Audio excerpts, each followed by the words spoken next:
Hi guys!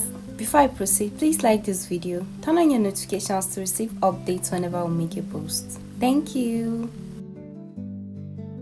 Today I'm going to be talking about gender-based violence because it's everywhere right now, not only in Nigeria, but it's becoming a thing in Nigeria.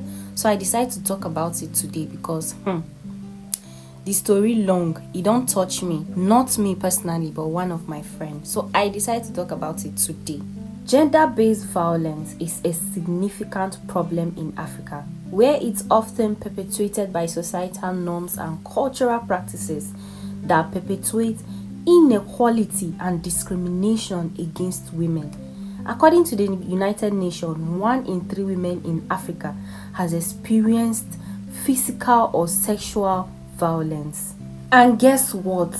Nigeria has one of the highest rates of gender-based violence in Africa. According to the United Nations, 30% of Nigerian women have experienced physical violence and 14% have experienced sexual violence. Let's take, for instance, the case of this guy.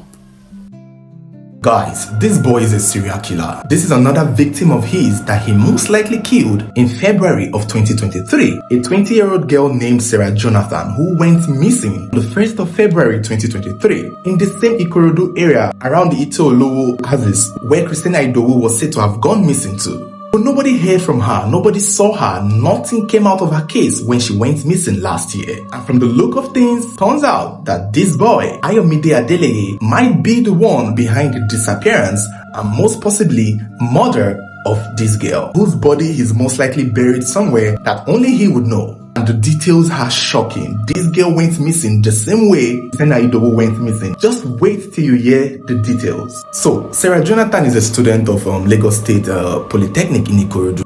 And on the 1st of February, it was said that she went to see her mom because her mom is a teacher. She went to collect money from the mom and was supposed to head back to school or maybe head back home.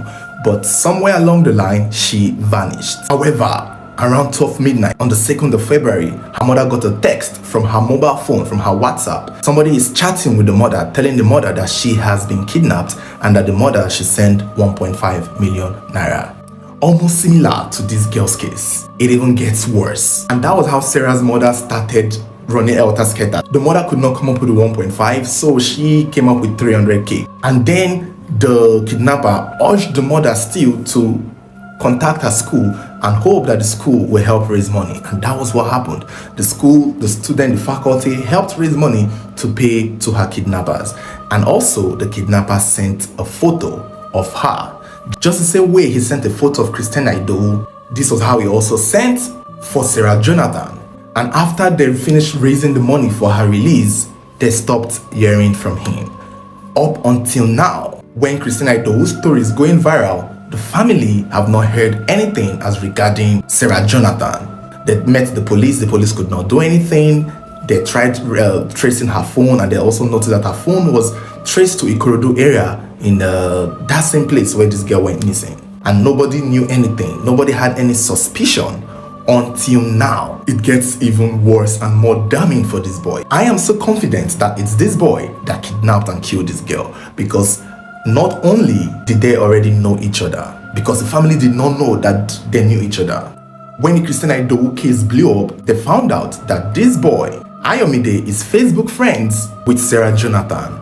Even a year ago, around the time she went missing, turned out that the both of them communicated on her Facebook posts, on his Facebook post per se. So this is Sarah and this is Ayomide responding. They seem to be friends, they seem to know each other. And upon further investigation by the family, they found out that they went to the same church. This is the same church that Christina Idowu goes to, and the same church that Sarah Jonathan goes to, and it's that same church that this boy also goes to. Another thing that is similar with Christina and Sarah is that they are both the same age grade. And also I observed that, I don't know if it's a pattern, I would like to know more about the other victims.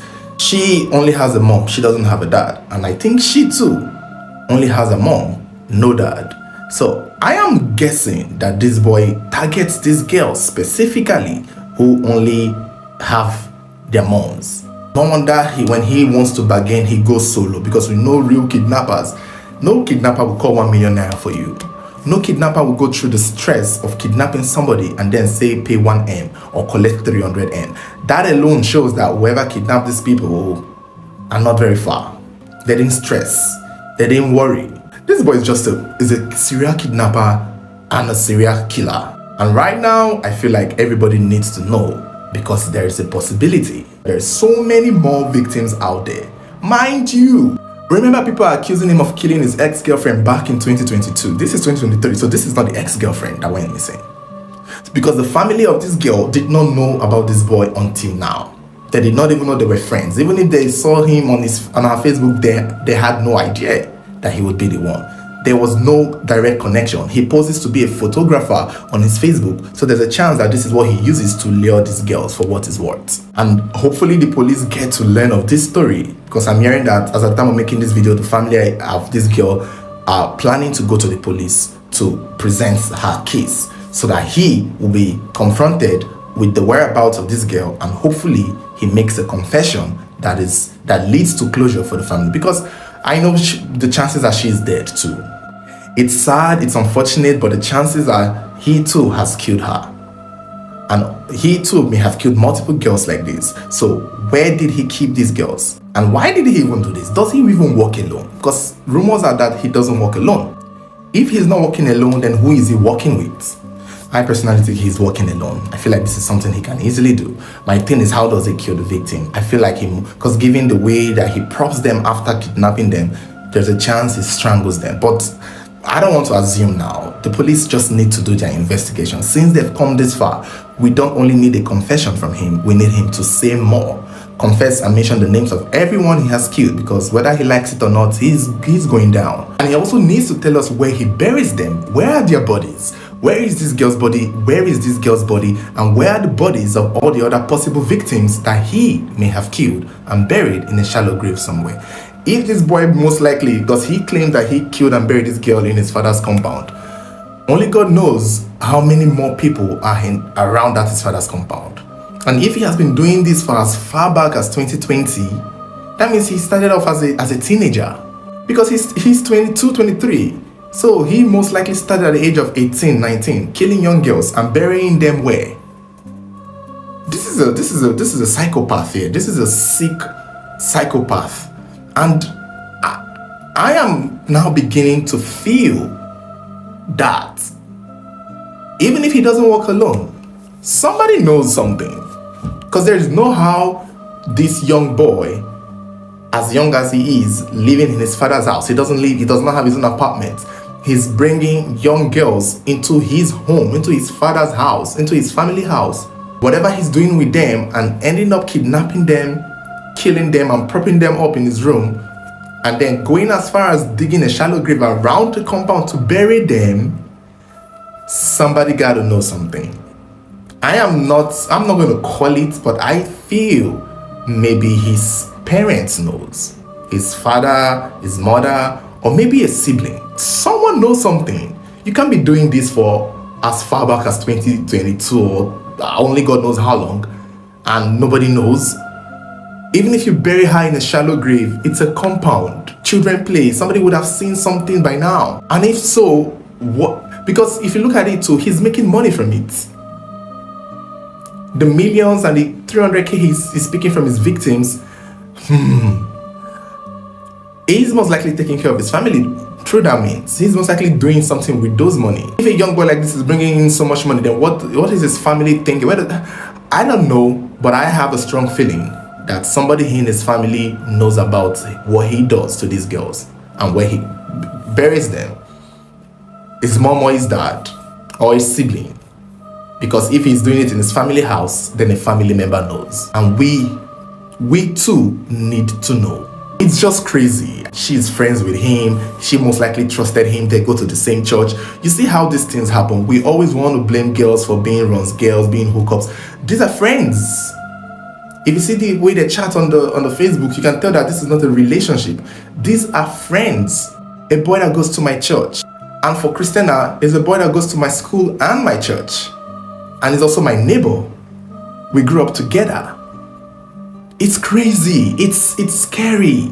We see girls die like this when they travel afar to go and meet random men they don't know. But here we are seeing the same situation with innocent young girls in the hands of men or young boys that they know and trust, still dying. It's just sick, it's just psychotic. The 7 mobile phones that was caught with him most likely belongs to the 7 victims that he may have done this to.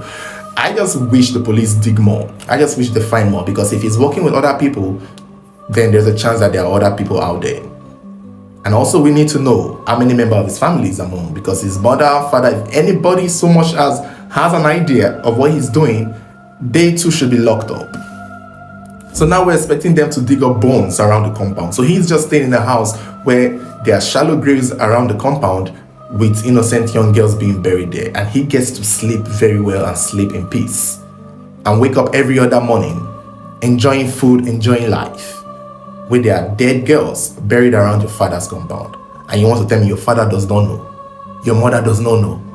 Your siblings, nobody in the family house or in your father's house knows? No, I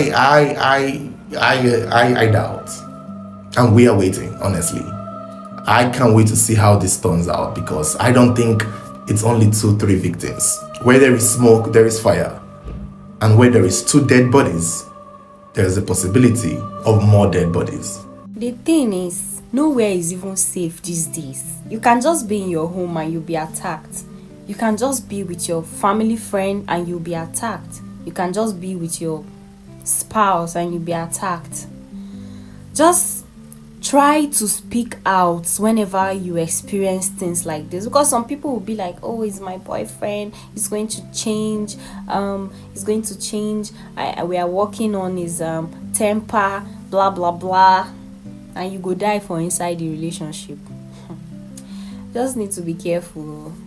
You need to speak out and don't die in that relationship. Or even if it's your family, your brother, sibling, whosoever it is, just speak out. We need to start standing on our grounds for all this nonsense to stop, because what is really going on?